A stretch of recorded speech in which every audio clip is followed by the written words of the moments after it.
All right, let's talk about one of the most intense, high-stakes games in the entire business world, the corporate takeover. This is a world of pure strategy. You've got offense, defense, and literally billions of dollars on the line.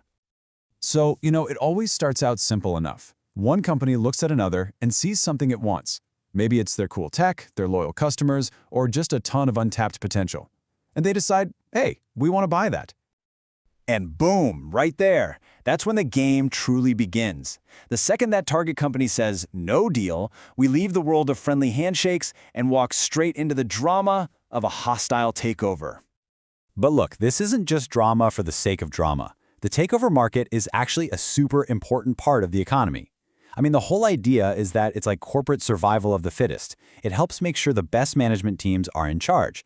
And it sends a pretty clear message to every CEO out there: perform well, or somebody else might just come along and take your job. Now, with all the movies and headlines, you'd probably think hostile takeovers happen all the time, right?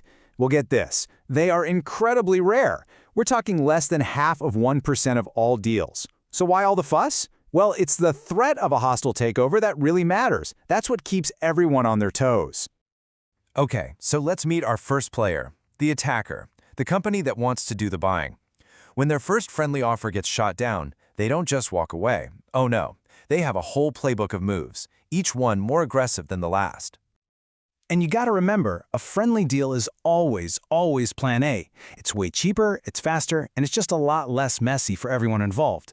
But when that door gets slammed shut, the attacker has to make a big decision. Is it time to kick the door down? And this is that escalation ladder I was talking about. It's not just one big move. It's a series of really calculated steps, right? Each one is designed to turn up the heat, moving from what's basically persuasion to an all-out power play. So the whole point here is that each of these tactics is a way to get around the management that said no. The bear hug is making a public offer that's so generous, shareholders would be furious if their board rejected it. A proxy contest is trying to convince the shareholders to just fire the board and hire a new one that will approve the deal.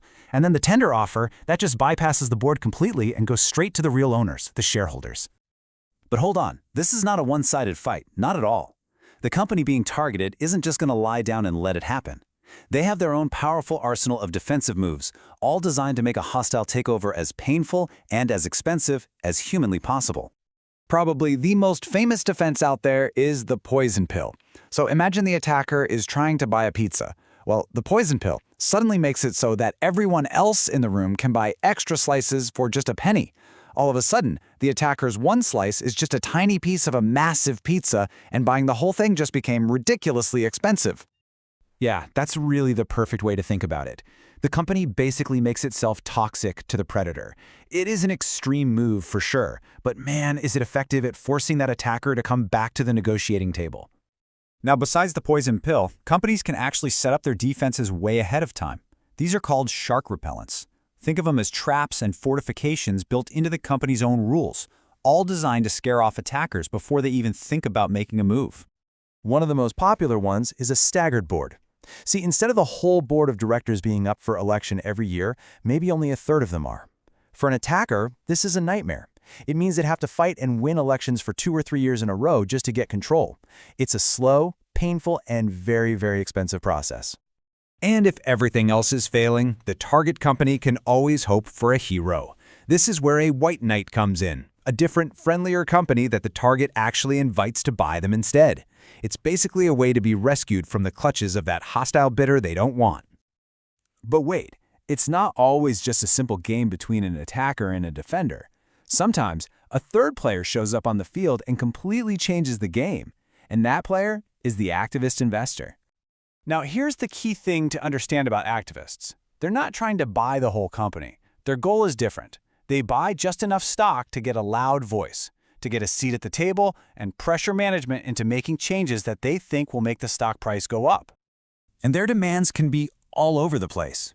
They might want to shake up the board, spin off part of the business, or even force the company to sell itself, sometimes to the very company that management was trying to fight off. They can really just pour gasoline on the fire. And believe me, these fights get crazy expensive. When the famous activist investor Nelson Peltz wanted a board seat at Procter & Gamble, P&G spent over $100 million just campaigning against him. That's the kind of money we're talking about here. It's wild.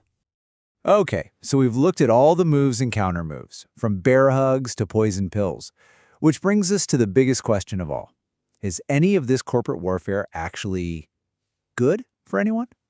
And this really is the heart of the whole debate. On one hand, you have this idea of management entrenchment, that these defenses are really just about bad managers trying to protect their own jobs. But on the other hand, you've got the shareholder interest theory, which says, no, fighting back is just a smart negotiating tactic to get a better price for the real owners. So which is it? Self-preservation or a savvy business move? At the end of the day, that's what it all comes down to. Is this whole song and dance a vital part of what keeps our markets efficient and our executives in line?